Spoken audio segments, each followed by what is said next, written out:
प्रणाम दगड़ियों। तो कैसे हैं आप सब? उम्मीद करती हूँ कि आप सब अच्छे और स्वस्थ होंगे। और मैं बहुत माफ़ी चाहती हूँ कि इस वीडियो को मतलब बहुत लेट में लेके आई मैं, क्योंकि बीच में फिर रक्षाबंधन हो गया था तो उसका ब्लॉग बनाना भी ज़रूरी था। क्योंकि इतने सालों में पहली बार मैंने रक्षाबंधन अपने मायके में मनाया, मतलब अपनी चाची और के यहाँ में, क्योंकि मेरा मायका ना बहुत दूर है तो रक्षाबंधन में हो नहीं पाता है। क्योंकि जून में जाते हैं हम छुट्टियों में बच्चों की ना, तो फिर ऐसे ही जल्दी जल्दी नहीं जाया जाता है, क्योंकि खेतों के काम रहते हैं, फिर बच्चों के स्कूल रहते हैं। तो फिर दूर का है तो मतलब नज़दीक पे होता तो चले जाते हैं, लेकिन फिर दूर का है तो नहीं जा पाते हैं। तो इस वजह से मतलब मैं कभी जा ही नहीं पाती थी। और पिछली बार में मेरा भाई आया था, तो इस बार वो किसी वजह से नहीं आए क्योंकि उन्हें छुट्टियां नहीं मिल रही थी। तो फिर जॉब भी करनी है, सबकी अपनी अपनी मजबूरी होती है। तो इस बार मैं चाची और के यहाँ गई और सच में मतलब बहुत अच्छा लगा।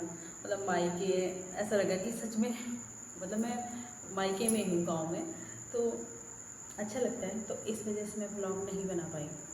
अभी हो रही है 11 बज रहे हैं अभी, और मैं अभी वीडियोस बना रही हूँ क्योंकि मतलब बच्चे सो गए हैं, अभी तक लाइट भी जा रखी थी।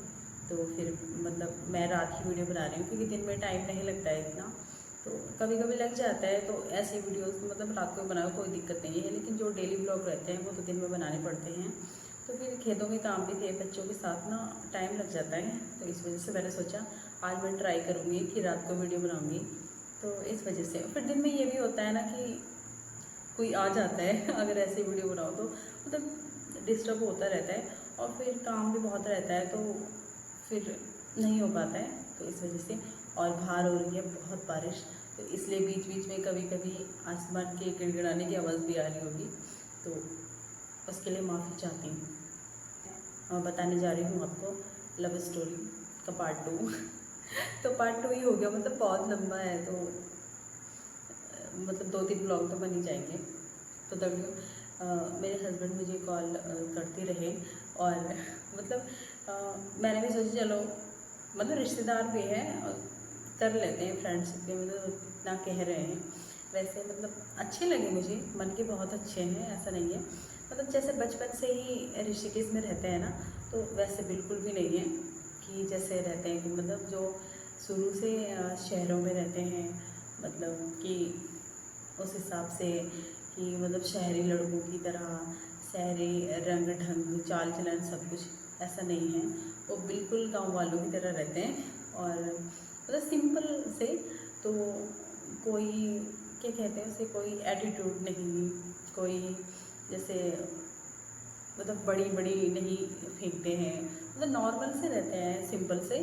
तो मुझे अच्छे लगे, तो मैंने सोचा चलो कोई नहीं, फ्रेंडशिप कर ही लेते हैं। तो शादी तो मुझे बिल्कुल भी नहीं करनी थी, क्योंकि क्योंकि मतलब घर में बहुत ज़्यादा जिम्मेदारी थी, बहुत ज़्यादा। तो होता है ना, जो घर का बड़ा होता है तो उसके ऊपर जिम्मेदारी रहती है, तो टेंशन भी रहती है। तो मेरी मम्मी आंगनबाड़ी में रहती थी, और मतलब आंगनबाड़ी में मतलब सैलरी क्या होती है उस टाइम पे, यही शुरू में मम्मी मतलब बहुत कम थी, मतलब बहुत ज़्यादा कम। तो इसलिए घर का गुजारा काफ़ी मुश्किल था, काफ़ी। तो मतलब होता है जब इंसान बहुत प्रॉब्लम में होता है, तो फिर ये चीज़ें उसको समझ नहीं आती, और इन चीज़ों में इंटरेस्ट भी नहीं रहता है कि हम मतलब किसी से बात कर रहे हैं या फिर ये सब चीज़ें। तो मतलब उस टाइम मैं बहुत ज़्यादा पतली थी, तो टेंशन भी बहुत रहती थी, बहुत ज़्यादा। तो फिर हम दोनों की बात होती रही, हस्बैंड की और हमारी, लेकिन रोज़ नहीं होती थी, कभी कभी होती थी, क्योंकि फ़ोन मेरी फ्रेंड का था तो इतना नहीं होता था। तो कभी कभार होती थी, तो वो भी ड्यूटी वाले थे, तो होटल वाले तो फिर देर रात ड्यूटी से आते हैं, तो तब तक तो हम सो जाते थे, तो मतलब कम ही बात होती थी।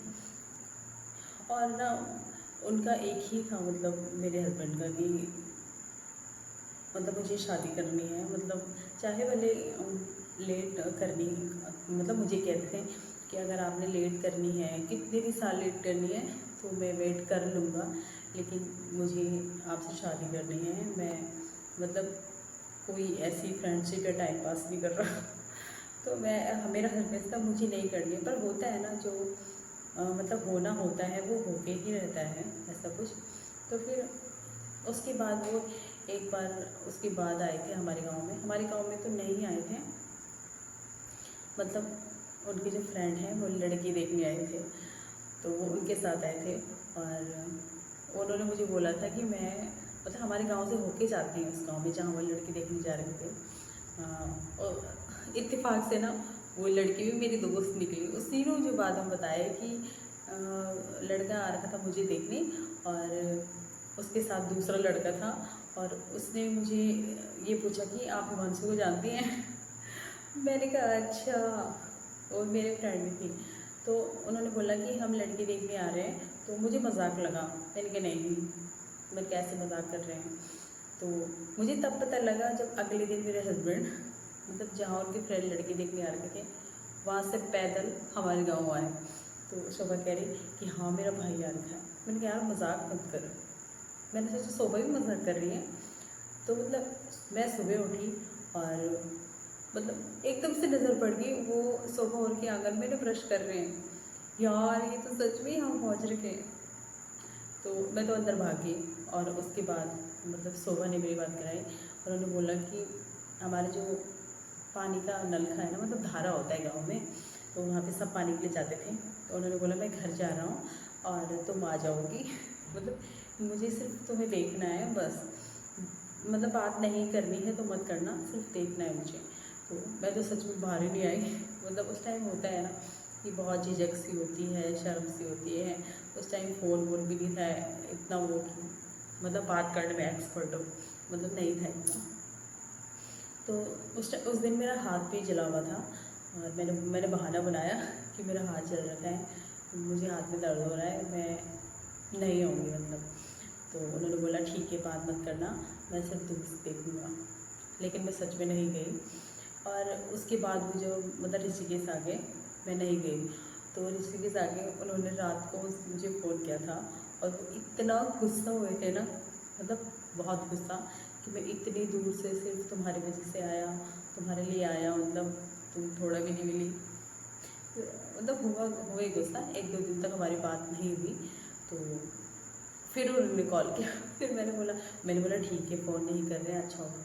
तो उसके बाद उन्होंने फिर कॉल किया। मैंने कहा अब कॉल क्यों किया? तो कह रहे क्यों लड़ाई झगड़े से रिश्ते ख़त्म हो जाते हैं? मैंने कहा रिश्ता ही कब बना था। तो उसके बाद भी वो कंटिन्यू फ़ोन करते रहे। और उसके बाद दोबारा कब आए थे वो? फिर वो उसके बाद दोबारा आए थे। मैं लमगाँव में थी अपनी मतलब चाची, और उस टाइम लमगाँव में रहते थे बड़े चाचा। तो मैं वहाँ थी। तो मुझे शोभा का कॉल आया कि हिमांशु ना भैया आ रखे हैं। तो मैंने बोला बस रहने दे तू, झूठ मत बोल। तो फिर उन्होंने बोला बात कर ले। तो मुझे यकीन ही नहीं हुआ। तो फिर उन्होंने मुझे कॉल किया। मैंने बोला सच में आप शोभा के घर आ रखे? उन्होंने बोला हाँ मैं घर आ रखा है। मैंने कहा नहीं झूठ मत बोलो। तो फिर उन्होंने बोला ठीक है। तो उन्होंने मेरी बात शोभा से करवाई। मुझे तब यकीन हुआ कि सच में आ रखे हैं। और मैंने बोला मैं नहीं आऊँगी घर, मैं लमगाँव में हूँ। तो मतलब यार चाचा, मतलब चाचा के सामने ऐसी बातें एकदम से सवाल हो जाते हैं ना कि तुम घर क्यों जा रही हो।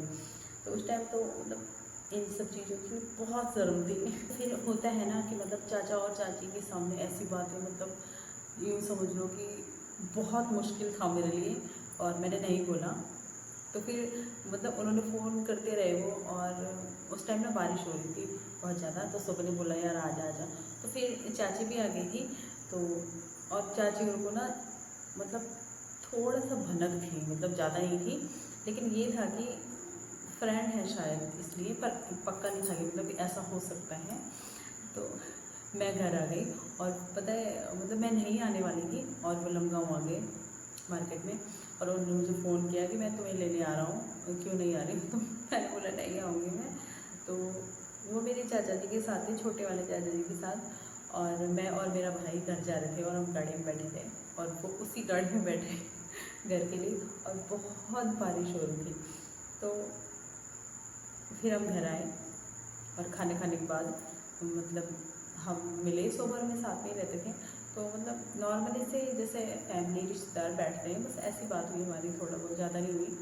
तो फिर अगले दिन वो घर चले गए अपने घर। तो फिर तीसरी बार हमारी मुलाकात हुई थी शादी में। तो हम 3 बार ही मिले थे। तो तीसरी बार ना मेरी ताऊ जी की लड़की की शादी थी भानीवाला में। तो वैसे मैं जाती नहीं हूँ कहीं शादियों, मतलब आप यकीन नहीं करेंगे, मैं ऋषिकेश उस टाइम अपनी ज़िंदगी में दूसरी बार आई थी। एक बार आई थी अपनी बुआ के साथ और दोबारा मैं उस टाइम आई थी ऋषिकेश में। मतलब ऋषिकेश आना हमारे लिए ना एक बहुत बड़े त्योहार की तरह था। तो ताऊ जी की लड़की की शादी थी भानीवाला में। मुझे तो ये बिल्कुल नहीं पता था कि छिंदरवाला और भानीवाला नज़दीक में ही है, तो इतना पता नहीं था मुझे। तो हम मेहंदी में थे वहाँ पे और मेरे हस्बैंड का फ़ोन आया कि मैं भी आ रखा हूँ यहाँ। मैंने कहा आप कहाँ से पहुँच गए यहाँ? बोले हाँ मैं बाहर रोड पे खड़ा हूँ, मैं मेरे फ्रेंड। तो मैंने सोचा कि मतलब रिश्तेदारी में आ रखे होंगे शादी में। फिर शोभा और मैं साथ में आ गए घर पे और मैंने गाड़ी के आगे सामने देखा, वहाँ पे मेरे हस्बैंड खड़े हुए थे अपने दोस्त के साथ। यार क्या करना, मेरी चाची और भी वहीं पे थे तो मैं बात नहीं कर पाई। तो फिर और आगे चले गए। तो शोभा ने बोला ठीक है मैं अपने भाई को नमस्ते करके आ रही हूँ। मैंने कहा ठीक है आजा। तो फिर उनके भाई वापस आ गए, फिर वो बात करने लगे भैया नमस्ते, आप यहाँ कैसे पहुँच गए ये सो। तो फिर मतलब हम बात ही कर रहे थे। उस टाइम बड़े चाचा ने हमें नहीं देखा था। तो फिर अचानक से ना मतलब बड़े चाचा उनकी गाड़ी में आ गए, वो जा रहे थे और पता नहीं उन्होंने हमें देखा कि नहीं देखा। और मतलब मुझे ऐसा लगा कि शायद देखा होगा, तो हम साथ में ही खड़े थे वहाँ पे। ऐसा लगा कि उन्होंने हमें देखा और सच में कह रही हूँ मतलब उस टाइम जो मेरी हालत हुई ना कि उन्होंने मुझे देखा। भले मैं शोभा मतलब हम साथ में खड़े थे कि उसका भाई अपने भाई से बात कर रही थी। वहाँ पे और भी लोग थे, मतलब शादी का हॉल था बाहर पे रोड पे, तो बहुत सारे लोग थे। लेकिन होता है ना हम पहले ही इन चीज़ों से बहुत दूर रहते हैं, वो भी गांव के लड़कियां बहुत पहले ही, बहुत पहले की बात है। तो सच कह रही हूँ मुझे इतना डर लगा, इतनी टेंशन हुई। मैंने बोला कि अगर हमें चाचा ने देखा होगा तो मैं मतलब उनसे बात कैसे करूँगी, उनकी नज़रों में कैसे देखूँगी, मतलब किसकी शादी किसका कुछ। मैं और सुबह वहाँ से वापस आ गए और मुझे अपने हस्बैंड में बहुत गुस्सा आ रहा था, सच में आ रहा था कि मतलब मुझे बिना बताए क्यों आए वहाँ पे, मेरे चाचा ने देख लिया। और ये होता है ना कि मतलब बहुत अजीब सा फील हो रहा था कि शायद मतलब ये चीज़ें गलत है और पता नहीं चाचा जी मेरे बारे में क्या सोच रहे हैं। सच में मैं बहुत डर गई थी और सुबह कह रही थी पागल है क्या, मैं अपने भाई से मिलने आ रही हूँ और यहाँ पे सब हैं, ऐसा कुछ नहीं है। नॉर्मली बात कर रहे थे हम कि मतलब नमस्ते कैसे हो क्या हो। तो सच में मतलब मेरे साथ पहली बार ऐसा हो रहा था। तो मुझे इतनी टेंशन हुई कि मैंने शादी एंजॉय भी नहीं की, तो मुझे टेंशन ही हो ही जाती थी बहुत ज़्यादा। तो अगले दिन मेरे हस्बैंड कह रहे हैं कि मैं आ जाओ। मैं आज नहीं आऊँ, अरे आज नहीं मिलूँगा, मैं शादी में आ रहा हूँ। मैंने कहा कोई ज़रूरत नहीं है, आप आओ ना आओ मुझे कोई फ़र्क नहीं पड़ता। तो फिर पता है क्या हुआ, मेरे हस्बैंड की मतलब मम्मी का, मेरी सासू माँ का फ़ोन आया शोभा उनके पास। और उन्होंने शोभा से पूछा कि शोभा वहाँ तेरी फ्रेंड आ रखी है तेरे साथ? शोभा ने बोला कि हाँ आ रखी है। और वो कह रहे हैं कि मतलब उन्होंने कहा कि देवेंद्र भी वहाँ जा रखा है और शायद उसी को मिलने जा रखा है। और सच में मैं पहले तो डरी भी थी, फिर और डर गई। मैंने कहा यार अब तो उनके घर वालों को भी पता चल गया और वीडियो बहुत लंबी हो जाएगी और आप लोग बोर हो जाएंगे। तो मैं अगले दिन बताऊंगी, अगली वीडियो में बताऊंगी कि कैसे रही मेरी शादी और क्या क्या दिक्कत हुई मेरी शादी में।